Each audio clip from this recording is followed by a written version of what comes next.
what is that pk? Please tell me that. What is that pk statement? A number k can be A number k can be written, an arbitrary number. So a number k can be written as products of prime. Products of prime. For example, वो ऐसे करते हैं P1, P2, P3 up to हम कह देते हैं for example P ये केवल 1 के होता है ना, तो उसको हम कहते हैं PM कहते हैं, ठीक है? ये कोई भी प्रोडक्ट हम फॉर्म में लिखा जा सकता है, ठीक है? ऑलराइट, अब हमने प्रूफ करना है, ये लो यहाँ होते हैं जी. What is pk plus 1? I want to prove. number k plus 1 यानी अगर एक नंबर k के बारे में तुमने बता दिया कि ये नंबर k जो है वो प्रोडक्ट्स ऑफ प्राइम के फॉर्म में लिखा जा सकता है, तो उससे अगला नंबर भी प्रोडक्ट्स ऑफ प्राइम की फॉर्म में लिखा जा सकता है, ठीक है ना? So what is the thing I want to prove, बताइए. टू प्रूव में क्या चीज है? ये टू प्रूव में ये मैंने प्रूव करना है. A number, a next number k, a next number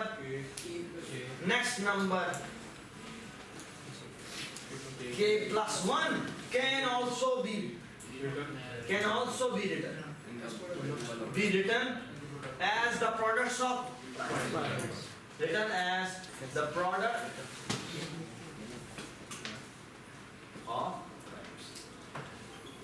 you must write what can be odd prime form. Now this is a very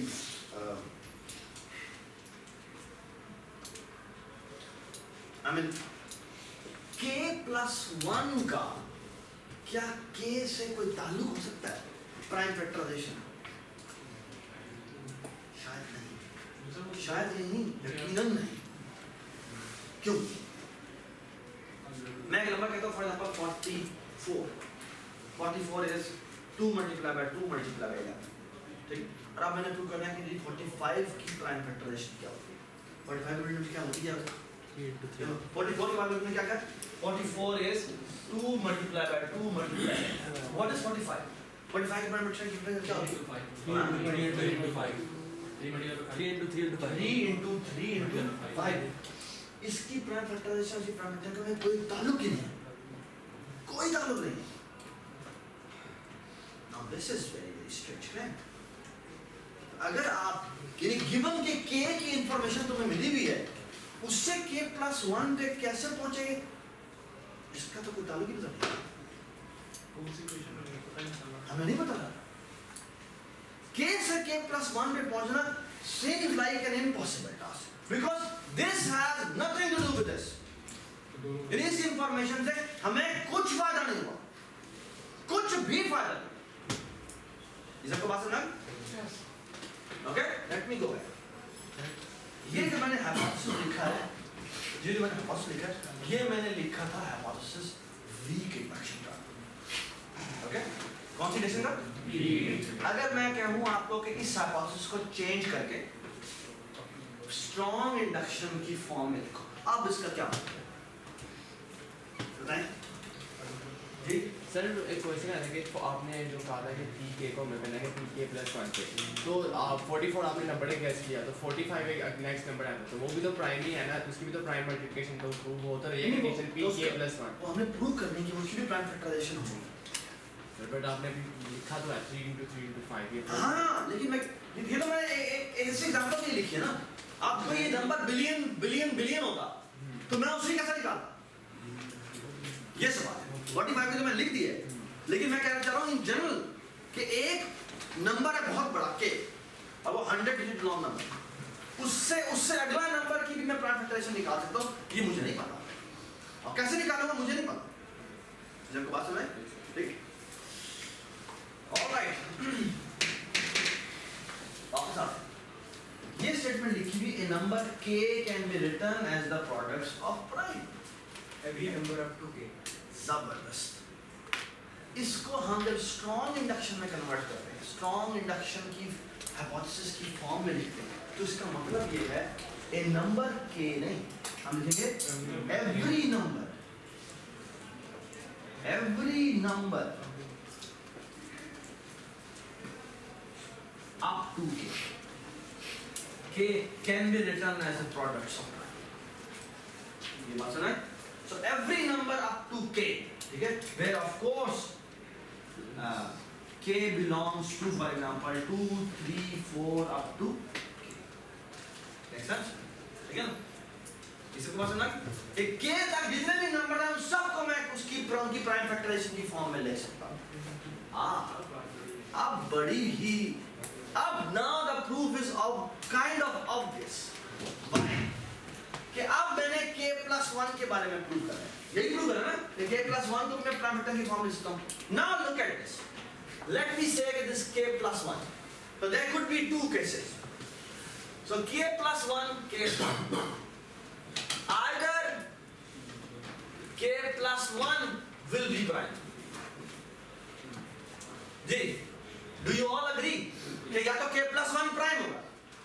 If k plus 1 is prime, then the answer is in its prime factorization is actually just k plus 1. That's it. ठीक है? Do you all understand? ठीक है? दूसरा case क्या हो सकता है? Case 2 is k plus 1 is not prime. Then it means it is a composite number. If it is a composite number, then I can say that k plus 1 will be equal to some a times b. Some a times b, है ना? यही होगा ना? And if it can be written some a times b, then I can also say this. K a will always be less than or equal to k.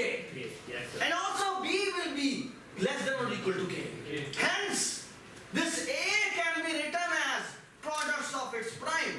So a will be equal to some p11, p12, p13 and so on and so forth. Yes, sir. Because so a1, a2, a3, am. Okay? और b को हम लिख सकते हैं कैसे? b1, b2, b3, it up to bn. ठीक है? What is the prime factorization of k plus 1? PA1, PA2, ये multiply. That's और उनके आंसर हमें क्यों पता है? By our inductive hypothesis.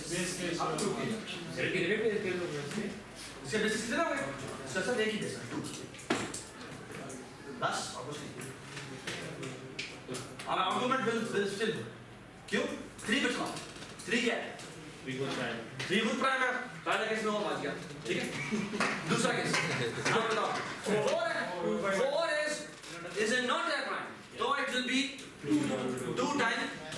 बाद में एक और बात लिख सकते हैं कि एक और बात ये बहुत इजी ये मैंने less than equal to k लिखी है. साथ आपको यही बताना चाहिए it must be greater than or equal to 2. You right? So ये बात बड़ी ऑब्वियस है.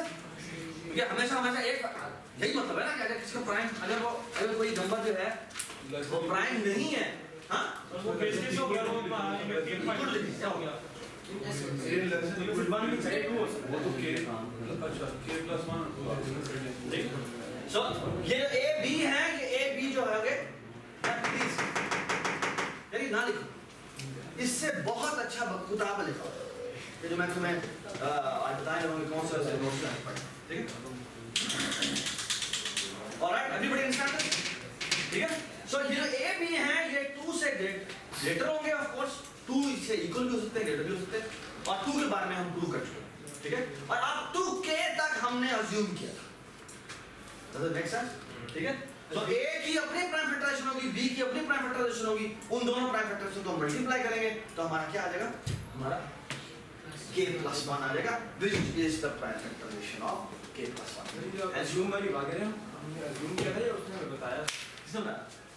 हमें इंडक्टिव हाइपोथेसिस ने बताया जो हमने अज्यूम किया. हमने assume किया जी अज्यूम किया. इंडक्टिव हाइपोथेसिस जो है वो हम प्रूव नहीं करते. इंडक्टिव हाइपोथेसिस हम अज्यूम करते हैं. इंडक्टिव हाइपोथेसिस हम प्रूव नहीं करते. इंडक्टिव हाइपोथेसिस हम अज्यूम करते हैं कि ये k के लिए ट्रू है. अप टू के के लिए ट्रू, और अप टू के के लिए अगर ट्रू है तो मैं उससे अगले वाले पे कैसे पहुंचूंगा, ये बात समझ, ठीक है। अब इस आर्गुमेंट को लेकर मैं वापस पीछे जाता हूं, ठीक है, और वेरीफाई करने का तरीका बड़ा आसान है। ये ग्राफ का पूरा कंसिस्टेंट करने के बाद आपको वापस तो पीछे आना चाहिए और ये हाँ भाई मेरा आर्गुमेंट अब मेरा चलता है या नहीं चलता, ठीक है जी। 2 के लिए मैंने प्रूव कर दिया, 3 खुद प्राइम है, चल गया। 4 मेरा पहला कंपोजिट नंबर आता है, तो 4 जो है वो होगा 2 मल्टीप्लाई बाय 2, ठीक है ना, और 2 पहले ही प्राइम है, उसकी प्राइम फैक्टराइजेशन हमें पता है जो हमने बेसिस में बताई थी, और दूसरा नंबर भी 2 ही है तो वही प्राइम फैक्टराइजेशन हमें पता ही है, उन दोनों को मल्टीप्लाई किया। 5 पहले ही पहला केस बनता है, 6 क्या है 2 मल्टीप्लाई बाय 3, उनकी प्राइम फैक्टराइजेशन मुझे पता है। 7 इज अ प्राइम, इधर आ गया। 8 इज नॉट ए प्राइम, ठीक है, so it means it will be 4 time 2, 2 की प्राइम फैक्टराइजेशन 2 ही होती है, और की प्राइम फैक्टराइजेशन पहले को लगा दीजिए 2 टाइम्स 2, ये बात सुना गई। 9 आ जाती, 9 इज 3 मल्टीप्लाई बाय 3, दोनों की प्राइम फैक्टराइजेशन पता है। 10 2 multiplied by 5, 11 is case 1, 12 it is 1, बस ना, डिफरेंट मल्टीपल्स की एक मिनट की बात सुन ले प्लीज, हम डिफरेंट मल्टीपल्स के टाइम नंबर या प्लीज बात सुन ले यार, एक प्लीज जो सवाल कर रहा हो उसका सवाल प्लीज सुना करें और प्लीज हेल्प मी कि वो कहाँ पर रुका हुआ है, ठीक है, प्लीज जानना बड़ा जरूरी होता है। एक बात सुनो, मैं तुम्हें एक बात बताऊं, प्रोग्रामिंग में इवन जनरल लर्निंग के पॉइंट ऑफ व्यू से एक चीज जिसने जो आपकी जिंदगी बदल सकती है, ओके, और वो पता क्या चीज है, वो ये अगर आप कोई कोर्स पढ़ रहे हैं, and I believe me, this is what actually changed my life, ठीक है। अशरफ साहब आपके जो डीन है उनसे मैंने एक लर्निंग का कोर्स पढ़ा था, उसमें एक बात ने, एक चीज ने जो कि थ्योरी ऑफ लर्निंग पढ़ते हुए मुझे पता लगी थी, और वो उसने मेरी जिंदगी बदल दी, ठीक है, और वो ये थी कि जब भी आप पढ़ रहे हैं, जब भी आप कोई चीज सीखने की कोशिश कर रहे हैं, अगर आप एक जगह पर फंसते हैं, ओके, तो that's the most important point जहां पर एक्चुअली लर्निंग होनी है, ओके। अगर आप सीखते सीखते कहीं जा रहे हैं और आपको कोई हर्डल नहीं आया, एक्चुअली तुमने कुछ नहीं सीखा, क्योंकि वो तुम्हें पहले ही पता था। लेकिन अगर आप किसी जगह पर फंसे तो you must be like you should feel actually joy कि हाँ अब मैंने कोई चीज मजेदार कोई सीखी, कोई नई चीज। अगर आप कोई चीज चल रहा है, सब कुछ समझ में आ रहा है, आपने कुछ नहीं सीखा। अगर आप ऐसी जगह पर आए जहां पर आप आके अब रुक गए, अब मुझे समझ नहीं आ रही क्या बात है ना, इसका मतलब है भाई आप एक ऐसा पॉइंट आ गया जो तुम्हें नई चीज सिखाएगा। So always feel excited about it कि हाँ आप कोई नई चीज सीखने को मिलेगी। तो जब भी कोई सब्जेक्ट में कोई ऐसी चीज आती है जो तुम्हें परेशान करे, you should feel happy about it कि भाई हाँ अब मुझे कुछ नई सीखने को मिलेगी, ठीक है। और एक्चुअली इससे आपका पूरा पर्सपेक्टिव बदल जाता है कि नहीं अब मैं कोई नई चीज सीख रहा हूँ। अगर आप वो हर चीज वही सीख रहे हैं जो कि आपको पहले ही पता है, तो फिर आपने कुछ नहीं सीखा, you have actually wasted your time, ठीक है। लेकिन अगर आपने एक हर्डल था जिसपे आप रुक गए थे, आप उस हर्डल को क्लियर करने से आप नई चीज सीखेंगे। such a beautiful point to understand। एक और बड़ी मजेदार बात, वो बच्चा जिसको आप जो कुछ भी पढ़ाते हैं, ये बिल्कुल एग्जैक्टली वही पॉइंट है, लेकिन एक और अंडरस्टैंडिंग से, लेकिन अब वो स्टूडेंट की अंडरस्टैंडिंग नहीं है, वो टीचर की अंडरस्टैंडिंग से। वो ये है कि अगर मैं पढ़ाने आता हूँ और मैं एक ऐसे स्टूडेंट को पढ़ाता हूँ जिसको सब कुछ समझ में आता है, वो सबसे बेकार स्टूडेंट है, वो सबसे बेकार स्टूडेंट है। एक वो बच्चा जिसको समझ नहीं आता, वो सबसे कीमती स्टूडेंट है, क्योंकि वो तुम्हें बता रहा है कि यहाँ पर लर्निंग क्या है, ओके। तो प्लीज इसीलिए मैं कहता हूँ कि मुझे वो बच्चे जिसको समझ में नहीं आ रही वो सवाल कर रहा है, वो समझने आपको जरूरी है, क्योंकि वो एक्चुअली हर्डल पॉइंट, ठीक है। तो प्लीज ये पर्सपेक्टिव बदलें ताकि इस पर्सपेक्टिव से हम सब इकट्ठे राइज कर सकें, ठीक है जी। आप सवाल बताइए, सवाल के साथ ए और बी दोनों जो है डिफरेंट उनका लास्ट में नहीं डिफरेंट, हम किसी भी नंबर उस तरह 25 है, 25 है, k + 1 का पार्ट 25 होगा तो ये 5 × 5 है, 4 ठीक है? मल्टीप्लाई जब 4 की एग्जांपल थी वो 2 मल्टीप्लाई करता है a b may not be unique the only thing it requires कि a और b जो होंगे वो 2 से k के दरमियान है, ठीक है? वो they could be the same number, ठीक है?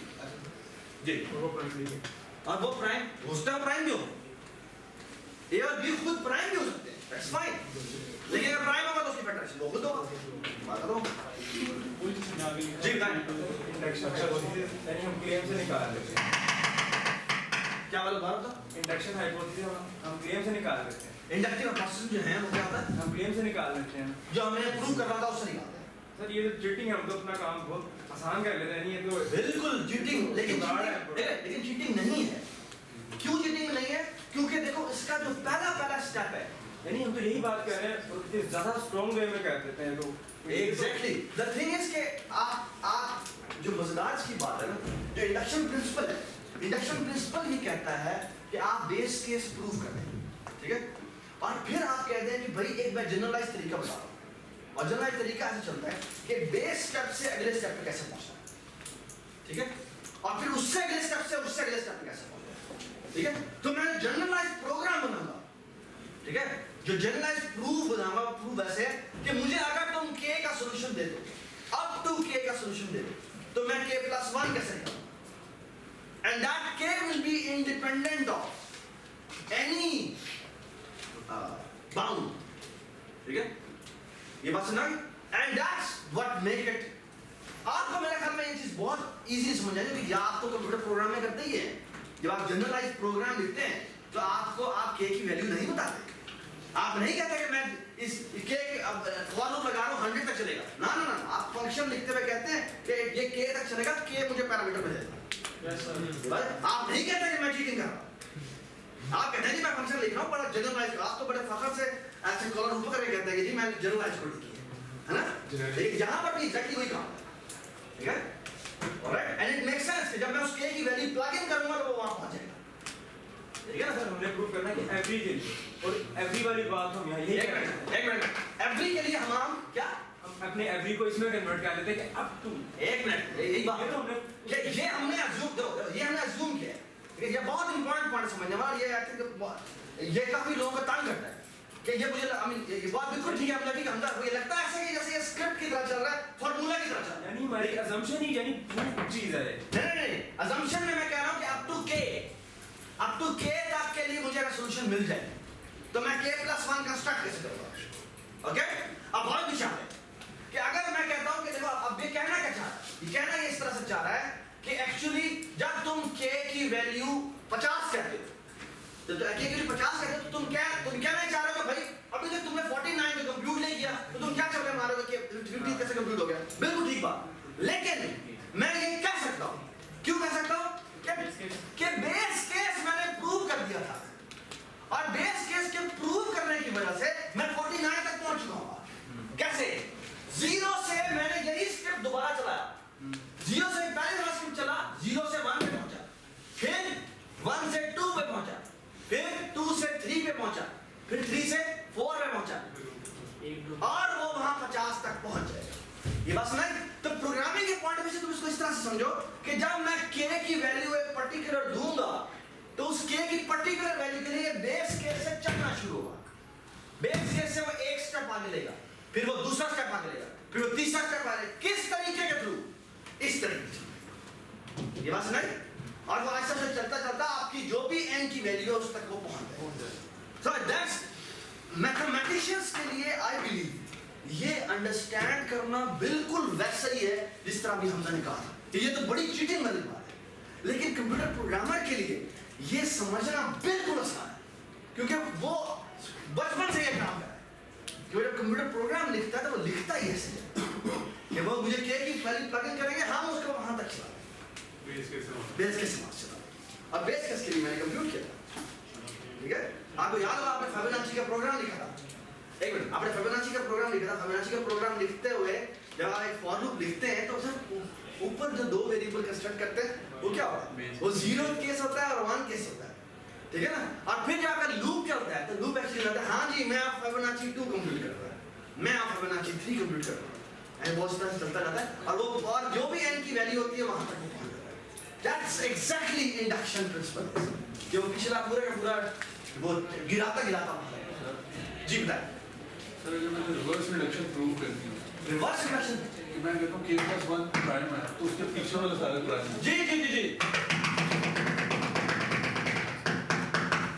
तो बाद में एक छोटा सा और प्रिंसिपल होता है जिसको रिवर्स इंडक्शन कहते हैं, और रिवर्स इंडक्शन जो प्रिंसिपल है ना थोड़ा सा उल्टा है, और वो कहता है कि अच्छा अगर मैंने k, वो कहता है अगर k+1 से मैंने k पे पीछे डाला, ठीक, हम कुछ एग्जांपल इसकी करेंगे, ठीक है। आई वुड रिक्वेस्ट कि आप थोड़ा सा बोलें, ये हमारे बहुत सारे एग्जांपल जब हम हमारे शायद कुछ वीक्स के बाद एक पूरा सेक्शन है जिसका नाम है ग्राफ थ्योरी, ठीक है। जब वहाँ जाएंगे तो वहाँ पर अक्सर प्रूफ जो है वो रिवर्स, ठीक है, जिसमें हम एक पैटर्न को बाहर जा देते हैं, निकालते हैं और कहते हैं भाई अगर ये इस जर्नल के लिए सही है तो फिर ये नीचे कैसे आएगा, ठीक है। बाय द वे हमारा एक्चुअली अगला टॉपिक है, ठीक है, वो भी रिवर्स इंडक्शन पे ही एक्चुअली चल रहा है, ठीक है। हमारा wait for the next class, I will answer this, ठीक है। ऑलराइट, अभी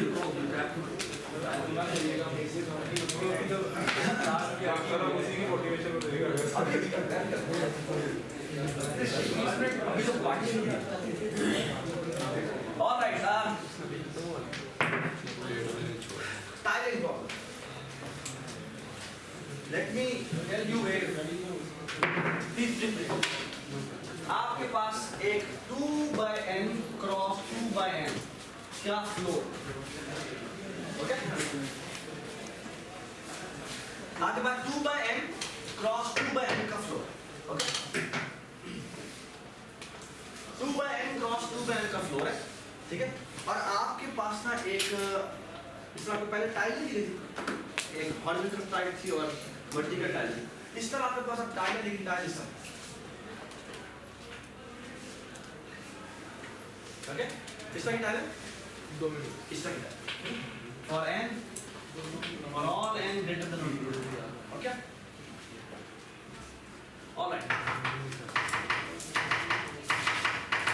it's a very very beautiful example, जिसमें आपको मैं एक और बड़ी मजेदार चीज सिखाऊंगा, ओके, और वो कुछ इस तरह की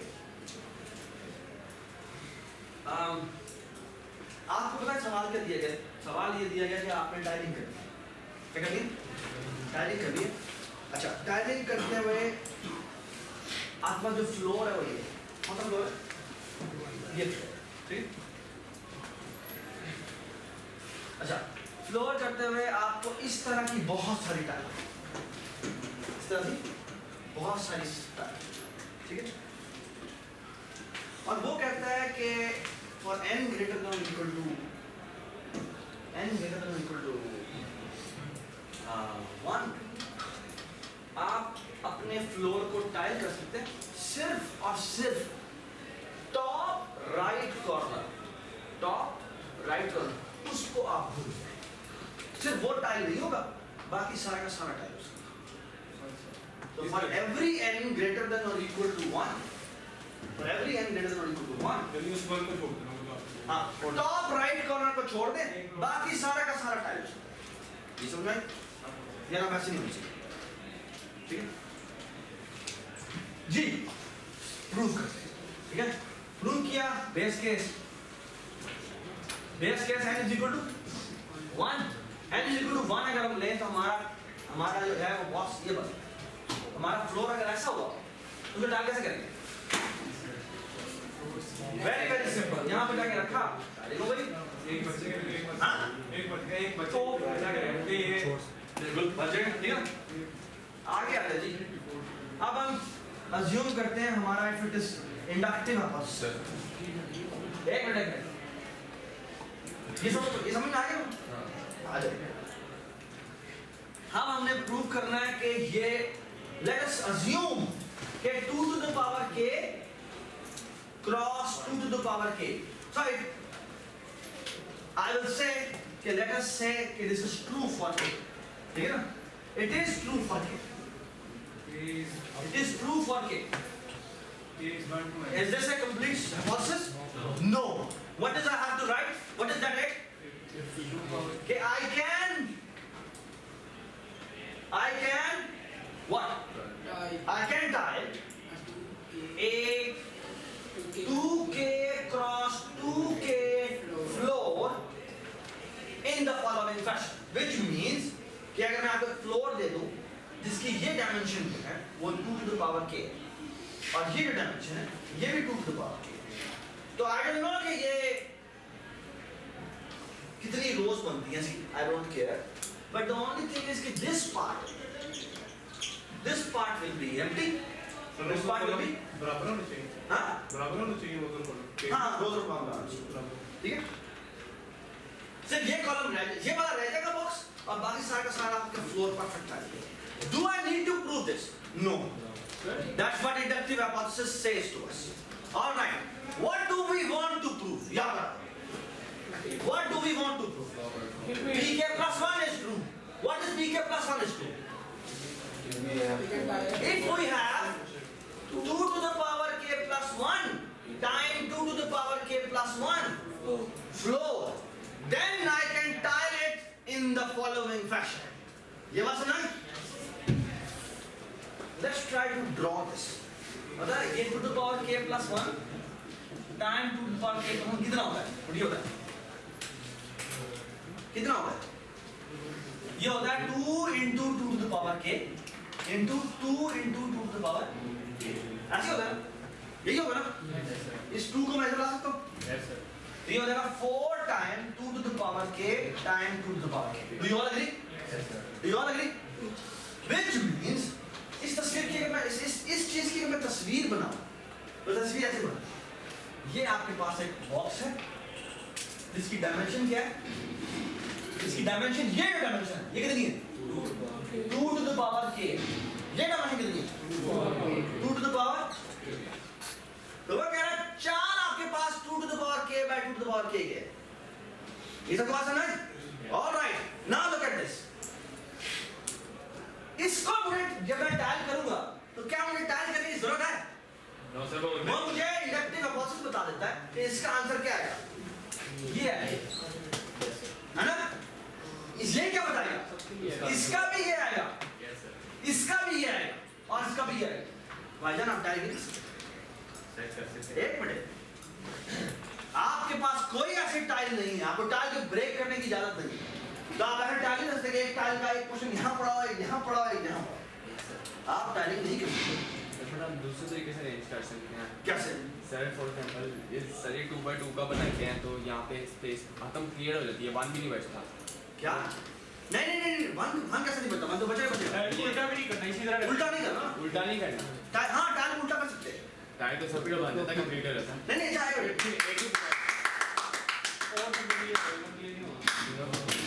तुम कह रहे टाइल को उल्टा कर दे, उल्टा करना हो जाएगा पूरा. कैसे उल्टा हुआ? सर तोड़ना नहीं है ना, तोड़ा ही नहीं. फ्लोर को तोड़ के उल्टा कर दो. नहीं टाइल को फ्लोर को उल्टा करोगे यार, ये क्या बात है? सर एक ये अब ये ऐसे है ना, अब मैं उसको दूसरे तरीके से लगाता हूँ. फॉर एग्जांपल टाइल को डिफरेंट करूँगा, टाइल को क्या दूसरी तरह लगाने के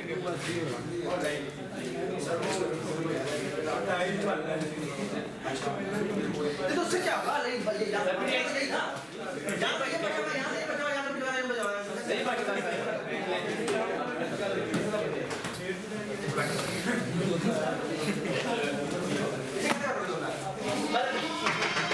तुम बात कर रहे हो उसमें ये कैसे होगा?